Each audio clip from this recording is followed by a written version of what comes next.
Today on episode number 427 of the Teaching in Higher Ed podcast, Learning in Uncertainty with Dave Cormier. Produced by Innovate Learning, maximizing human potential.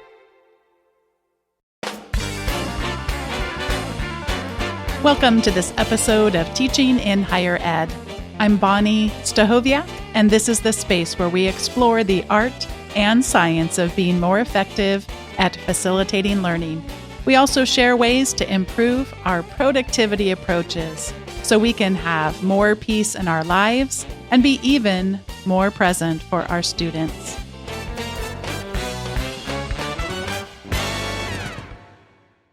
Dave Cormier is a learning specialist for digital strategy and special projects at the University of Windsor.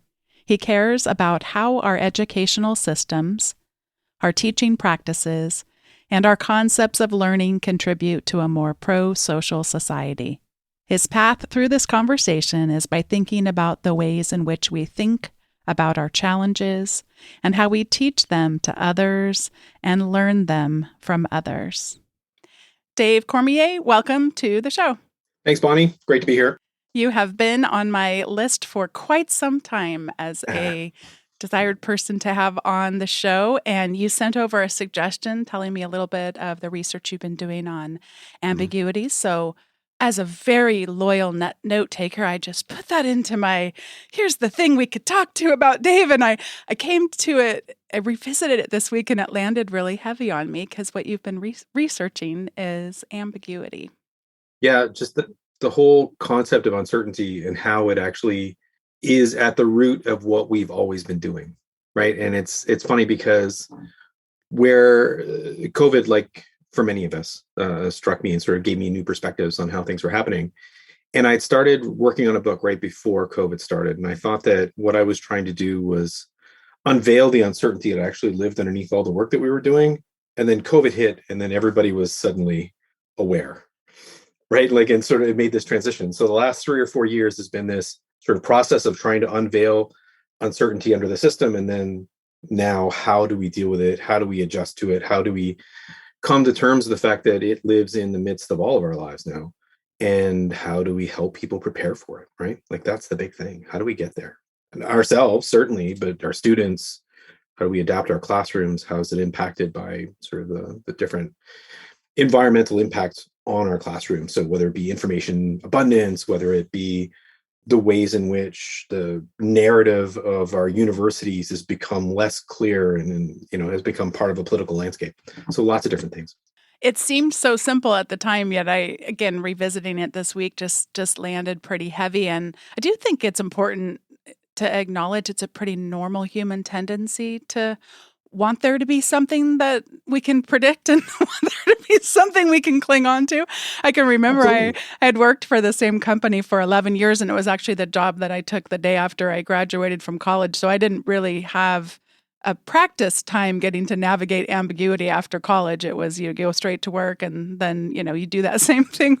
Don't take a lot of vacation. Don't really suffer a lot from a lack of ambiguity in terms of my work life. And then in a 15-second layoff speech, all of a sudden I got to experience that really radical transformation of having that part of my identity really ripped away. And so I'm, of course, many decades later, looking back, I just know when I think about COVID and I think about all the trauma so many people were already experiencing such trauma, but those in more privileged positions it was kind of a lot of their sense of identity ripped away.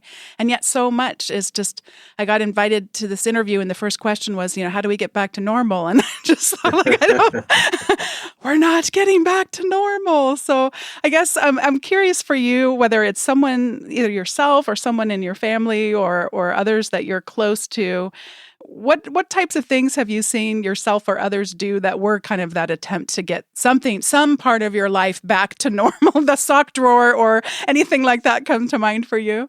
Yeah, for sure. I mean, we try to travel as a family this summer, and just the whole process of doing it, the process of going out in public, the idea of, sitting on an airplane, the masks and how we do it and how we navigate around other people and how we renegotiate the new social contract, right? And I think when we talk about uncertainties, and how we confront them, the new social contract of how we interact with each other in public is a great example.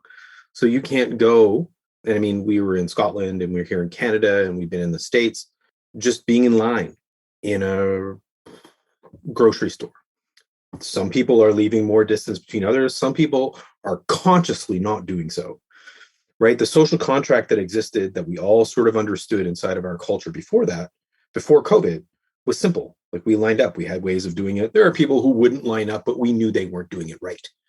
Mm-hmm. Whereas now we have this uncertainty in the midst of us in terms of even such simple things as that. Like, how do we line up? How far am I supposed to be from that person?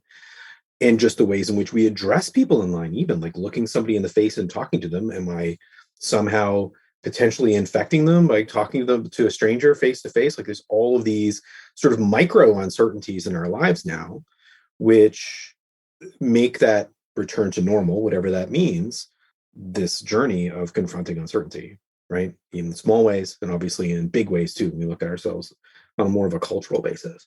Yeah, and you talk about traveling, and that, at least in my experience in my younger years, would be an opportunity for me to rethink some of these things, because you mentioned eye contact, and there would be certain cultures where I would need to avoid making as bold of eye contact as I might here in the United States, and then other ways of where you sat at a table that actually you did have to pay attention to things like that. And so that was an opportunity to experiment with different kinds of social contracts. But it does definitely seem when it's happening in your own very neighborhood and places that started to feel normal to you. I know another way that us as educators we can fall into a trap of trying to cling to some form of certainty or constructing things more precisely has to do with the kinds of questions we tend to ask our students. Sure. So for me, at the core of the work I've been doing for the last couple of years, I come back to this same story from this same student. I was fortunate enough to have 75 co-op students work for me during the pandemic. And they were students who were in engineering, they were in kinesiology, they were students who legitimately should not have been in my office. Like their idea of a co-op work term was not working with me, but because of the pandemic, they couldn't get into the workforce in the same ways that they would have otherwise. So I put them through, and I've been working with students and training students for probably 15 years now. So I have a whole process that I go through and whatever. But this was online, so you don't get that same sort of, a lot of the tools that I would have used to make people comfortable are not the same when you do them from an online perspective.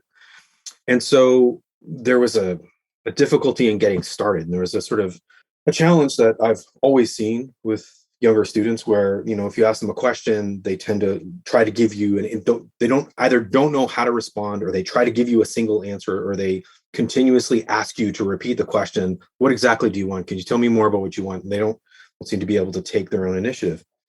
Brandon, my one student, we were about a week and a half into, I think it was the second work term I was working in, and he sort of puts up his hand in the middle of the call. There's 8 other students in there, and he goes, "Look, I have to apologize to you."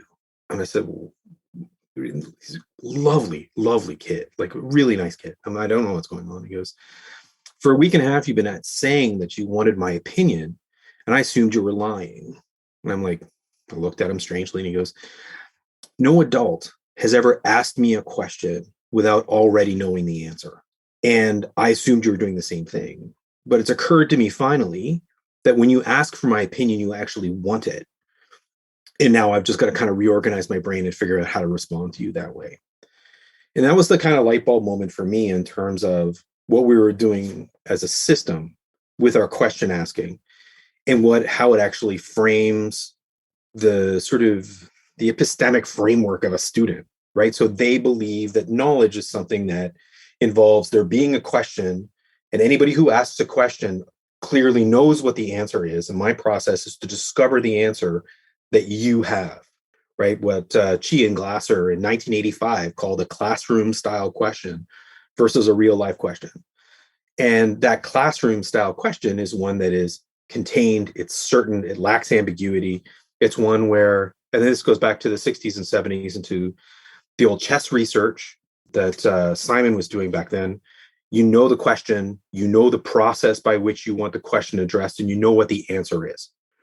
And those classroom style questions are also the sorts of things that respond to AI too, right? To that sort of robotic, system that allows us to do automated grading and all the rest of this stuff. Clear question, clear process, clear answer. Also responds to clear objectives. I know exactly what we're going to learn today. You set up this clear thing. And in a lot of ways, we look at these things as positive parts of our educational system. But underlying it, the hidden curriculum underneath that is, if there's a question, then there is an answer. And the person who asked me is in the power position to know the answer. And my job as a student is to guess what the answer is, or have paid attention and know what it is because I heard them say it in class or whatever else.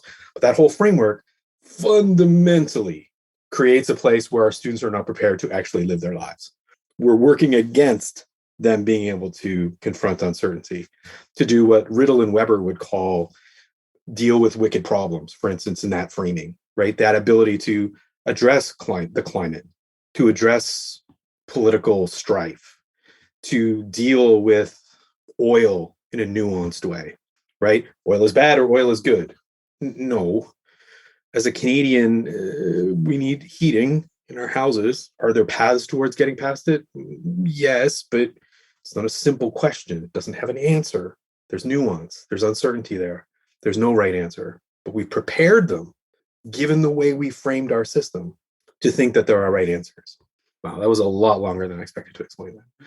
Oh, I loved it. I absolutely loved it. And it's also making me think about all of the reading and thinking I've done about imagination. So much of the time, I used to teach in a doctoral program, a technology and leadership class, which is kind of a funny, talk about a broad set of topics right there. But Sure. one of the things I really realized I could do for them if there was nothing else coming out of that class was to convince them to stop saying that they just weren't technical people. And that there really isn't such a thing, that technology is so huge, and I'll be darned if I could just barely get myself on a Wi-Fi, because it's one of those things. My husband's always taking care of me. We have quite the exquisite internet set up in our home. But, I used to teach 8 different 8-hour Excel classes so I can get my way around in a spreadsheet a lot better than he ever could too. So, but to get them thinking about that, they are becoming a person who uses technology for, and just to help them reframe that language. And in that same way, I explain that often what we're lacking is an imagination. It's not the how-to. The how-to, if you have an imagination for what's possible, then you're often going to be able to navigate your way into finding that information. But it reminded me, as I was looking through your research and reading the work of your students and watching the interviews that you've done with them, that you seem to be intentionally trying to expand their imagination, or maybe having them expand your imagination. I don't know. Did you think about these? Did imagination come into this work as well? I mean, I was framing it as creativity, but I think it comes down, I think we're talking about the same kind of thing. I think we're in the same sort of ballpark. At the same time, I got asked by the OECD to do a curriculum for integrating creativity into the K-12 classroom. Probably I was the wrong person for them to ask, but I took a run at it. And so the whole time I was doing this with the students for these 2 years, I was doing this piece for the OECD at the same time. So creativity was never far from my head. And the start of that work, and the place where I presented back to them when they asked me to the beginning, where I assumed I would lose the contract, where I told them that creativity is the most annoying thing that you can ever have in a classroom. So pitching creativity it's a hilarious thing, given our K-12 system, for instance. University systems are a whole lot different, because that brings the uncertainty. Like, true creativity is really annoying if what you want is control of your classroom. Like, actual creativity, where you've created an environment where you don't know what you're going to get from your students, where you're legitimately giving them the resources, the time, the deconstructed power structure, like all of those things, where you've opened things up where you can do it, then you legitimately don't know what you're going to get. You can spend a week working on something and not get something out of it, if what you're looking for is an outcome, quote unquote. And so for me, with those students, I'm always thinking about that sort of creative process like that, where I don't really know what's going to come out of it. And I mean, you took a look at that work, it got pretty dark. The work with students were looking at trying to think about possible futures. And I mean, if you're a 22-year-old right now and you're looking at the future, 25 years ago in a reasonably affluent part of Canada, your future was, uncertain, but the idea of buying a house, the idea of the climate being secure, the idea, those things were like not things that were a concern. You might not currently have the money, but the pathway to having it was there. Now that uncertainty that lives in different parts of the world that has not influenced us here in the global north in the same way has now started to spread into it a little bit further across, right? So now people are like, but students are like, well, I don't expect I'll ever buy a house. I don't know whether or not we're going to be able to live in this city along the coast because it might be underwater, right? You've got these kinds of uncertainties that maybe mirror the sort of Cold War nuclear kind of uncertainty, but that was such a big monolith of a problem. This is a myriad of different problems, all of which we have some kind of impact on. Whereas the arms race was not something that was ever about us. Whereas the climate, all of these things were kind of in it, right? So it's not a distant, terrible fear. It's a very present one. When the students started doing the futures activity that we did, just kept coming up dark, kept coming up dark. And I was trying to leave them the space for that. But at the same time, if you introduce somebody into a creative activity that brings them to a dark place, you've taken on a responsibility, right? And that's the other thing about creativity in a classroom is that this wasn't a classroom. There were students who were employed by me. But still, when you bring people into those kinds of spaces, you've got some kind of responsibility to bring them out, or at least show them some paths back to, so it was kind of scary there for a while, frankly. But they did. I thought it turned out really, really interesting. I certainly did not expect the kinds of outcomes we got. I was legitimately surprised by some of the paths they took. But again, the whole thing was just a process of deconstruction of going, no, guys, look, I really don't know what you guys are going to do. And I do not have an outcome described. Like, there's a process, but I want you guys to pull this out from your own experiences and stuff. So it was really interesting. It was an interesting process. So you and I might go dark for just a little bit in terms of exploring these different types of problems. How did you have them go and look at these issues in the world? And then how much, to what extent were they surprised or not surprised by what they uncovered? So we used, in Canada, we have something called SHRC, the Social Sciences and Humanities Research Council. They have 16 future challenges that they had up, and we use that as a framework to work upon. It's probably 4 years old now, and I know I've talked to them. They're actually working on the new set, but it's a reasonable place to start. It created a bit of a structure for us to work with. They know, right? There were no surprises there. And I mean, I particularly remarkably, it was great. The students I was working with are really smart and really aware. But no, they're very well aware. Like there's a whole sort of undercurrent of dark humor going through this age. The people I've spoken to who are this age right now, they know that some of these problems are not a distant concern, but rather an upcoming concern, right? So I think this is why the uncertainty piece is so important, right? So if you think of, I don't want to jump ahead here, but if you think that preparing students with the answers of yesterday is going to prepare them for, and I'll keep talking about the climate, for dealing with the climate, you are sorely mistaken, because the climate challenges we're facing do not have answers.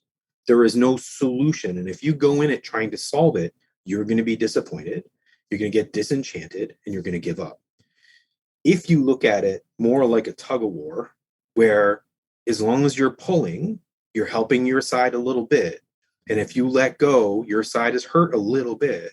Then you've got the right frame of mind for dealing with these wicked problems, with these sort of societal problems that we're looking at. Poverty is the same. Food security is another good example. Like all of these things, you don't solve them. You never solve them. And if you go out, you look at students who start doing advocacy when they're younger, right? They'll get into advocacy stuff and then they'll get really engaged, and it's good for 6 months or a year or 2 years or 3 years. And then eventually they get good enough at it that they realize that there's a whole system stopping them from making change. And then they give up, right? Because they were trying to solve the problem, because that's the way they see the world. And that's the way they've been taught to see the world. Whereas we can bring them into this conversation from an uncertainty perspective, acknowledge that these problems don't get fixed, but they can get better. right? And they get better if we work on them like things that get better, like a relationship. My relationship with my partner, who also Bonnie, doesn't ever solve itself. We're never done. It's a process of constantly working on it, reconnecting, trying to find spaces where things make sense. And I think if everybody is honest with themselves, the vast majority of the things that are important to them in their lives are exactly like that. And yet we teach as if things are true and false, as if there are answers. It's like engineering design model, right? I was working for a government. We'd had some people come in from a consulting firm to talk to us, and we we're working on healthcare, doing some work in the healthcare system. And they were talking about failing fast, and the example they were using was Lululemon. And we kind of stopped the consultants and we're like, you realize we're talking about a hospital. And well, yeah, well, that's how Lululemon made all their money. Like, whoa, these are humans in a hospital. Failing fast is going to go bad for those individual humans who actually happen to be in the hospital. We don't just, because in your mind, there is a way of measuring success. It's money, but you have this way of measuring success that allows you to win the game that you're playing. Those of us living in real life know that that's not how it works. Yes, you could say people not dying or people getting better, but do people get better? They don't get best. They don't get finished. They improve. Sometimes they improve in different ways, right? I was managing a med school a couple years ago, and I started asking this question to all the doctors I was working with. If you could have all of the knowledge of all the medical things, you could have one superpower. You could know everything, or you could get your patients to do what they're told. Which one would you pick? 100% of the time, they pick patients doing what they're told. It's never about the content. It's always about the communication. It's always about people making change in their lives, right? And it doesn't matter where you look at it. All those things that are important to us, at some level, they end up being uncertain. They end up being difficult. They end up being a process, right? Boy, it's really powerful what you said about the problems not getting fixed, but they can get better. And it reminds me of on a recent episode, my friend Rob was talking about living with a disability. And we know how to grieve with people who are injured and then they're better and everything's okay, or someone gets a divorce, but now you're back in love or back out on the field or whatever that looks like. And we don't really do well with things that are ongoing. And I hadn't really applied it to these scenarios, but of course that's an important lens for us to be able to put on. I haven't, like I said, I haven't done a lot of reading in the wicked problems area, just a couple of books read, but yeah, you definitely do have to re-evolve how you're thinking and approaching those things. So you had students go out and look at these very, I would say, depressing set of problems, and Yep. that's something going to be important for them. This is reality, so for them to be able to look at them and explore them. What was sort of the process that they went through from that point on, once they had in their set of hands, here are the challenges. What did they do next? So I use a sort of a reasonably standard futures thinking model. So you go out and you find the trends that are impacting the world. And with a group of 20-year-olds, they're not expert enough in their fields to be able to develop the trends. If I'm working with, like if you and I were working together with a group of people who we could name who we've been sort of in the field with for 20 years, right? And we brought them all together to talk about education, I would get those people to pull the trends out. When I'm working with 20-year-olds, not that they aren't smart, but they lack that sort of 20 years of experience that allow them to sort of sift through their field to pull it out. So I use those to sort of skip the first step of trend development and allow them to use an existing trend. So from there, what you do is you kind of, there's a variety of ways of doing it, but you look for overlaps and ways in which different things sort of come together into themes that start coming out of there, right? And so you, again, variety of ways. One of the things I like to do is tension pairs and sort of organize things into the tension pairs and break it down into 3 or 4 or 5 potential ways in which things could go. So one of the things you might talk, and actually I did this a few years ago, and one of the things that had come out of it was a future of education that was entirely connected to the corporate world, where corporate funding into universities directly funded students, and then they had specialized training so that when they got to the businesses, they were already trained to work in that business. And this was following on trends where businesses are doing less training inside the business. They expect people to be more trained when they come, and the influence of corporate sponsorship into universities, and was pulling those trends together to come up with this future. So at that point, you go out 20 or 25 years and imagine what that future could look like, right? Imagine what, if you followed that trends and they kept expanding to their natural conclusion, what does that future look like? And it's not a prediction process. So I'm not saying this is what the future is going to look like, but rather it's dragging those trends through a different lens. So if we argue about trends right now, we get into factionalism, we get into all kinds of messy places. But when you take it out into this future space, you get a chance to really dig into those trends and talk about what they mean, right? And what their implications are. And so we went through that process over probably 3 weeks with those students. And again, I just happened to have them in place. We'd done a bunch of work before, so they were prepared for that work. And so, and then people can go and take a look at I won't try to describe the whole process, but if you go and take a look at the website that they put together, the video presentation they put together and all the rest of that stuff, you'll see where they ended up, what futures they chose, and how those futures allowed them to think about what the possible implications of those trends are. And the final step is, now that we've thought about those trends deeper, what does that mean in terms of what we can do now? Like, what does it mean we need to develop now? So yeah, I find it a really, really helpful process. It's a long process. Like, it's not a half day activity, but it was a really useful process for me. And in the whole uncertainty journey that I'm trying to run over the next year, I really did want to start with students and to think about, like, to really sort of ground myself there before I move into some of the other people out there who have been doing this work.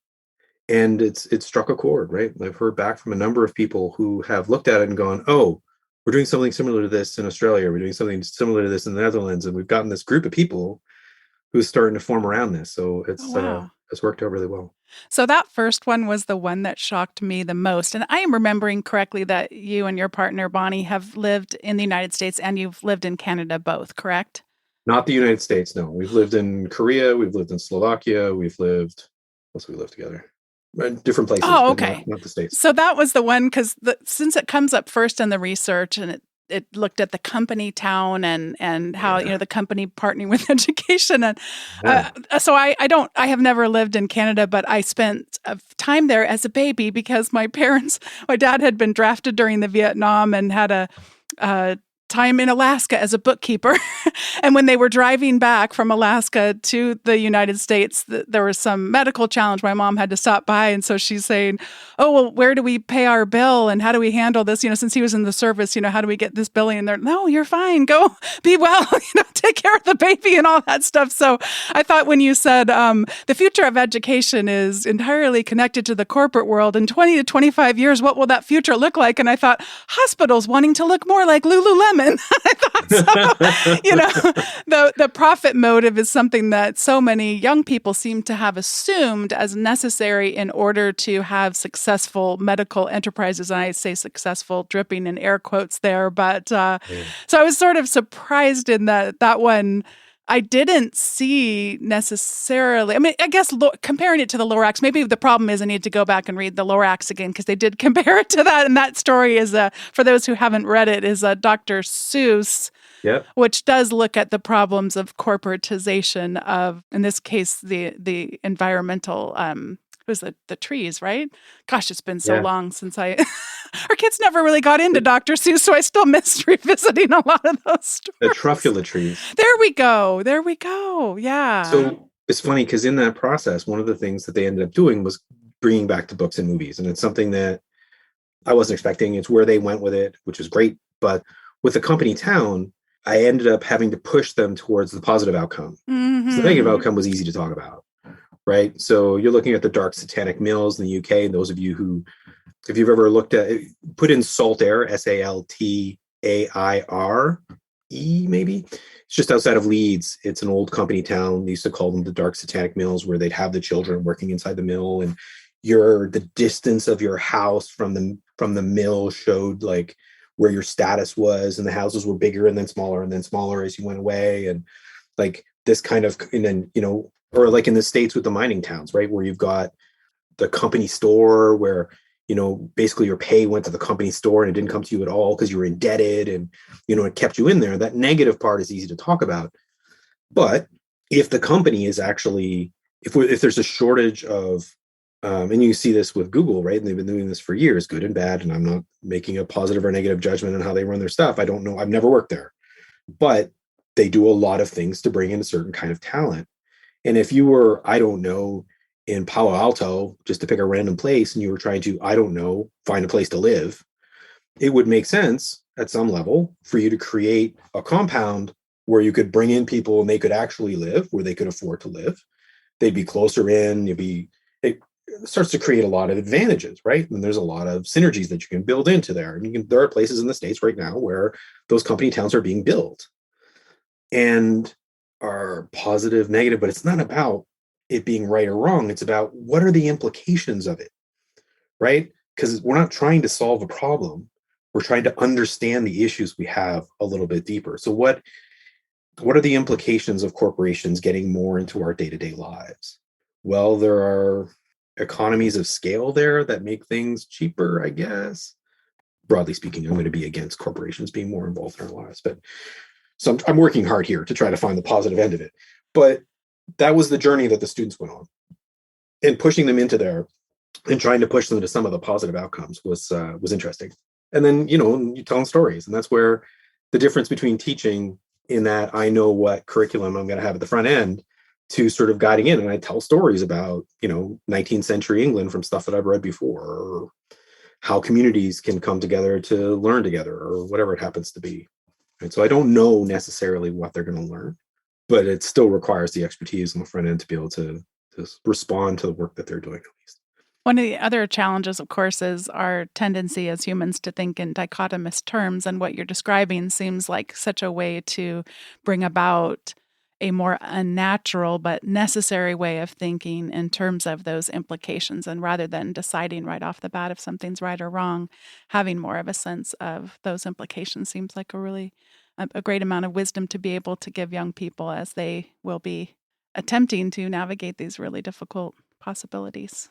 And I understand it's hard to do at a systems level, right? So just on Twitter today, I was talking to a colleague from the UK, and he said, I challenged the civil servant in charge of the ed tech strategy why there was no mention of the word learning in the whole strategy. Her reply was, it's too vague a concept to measure.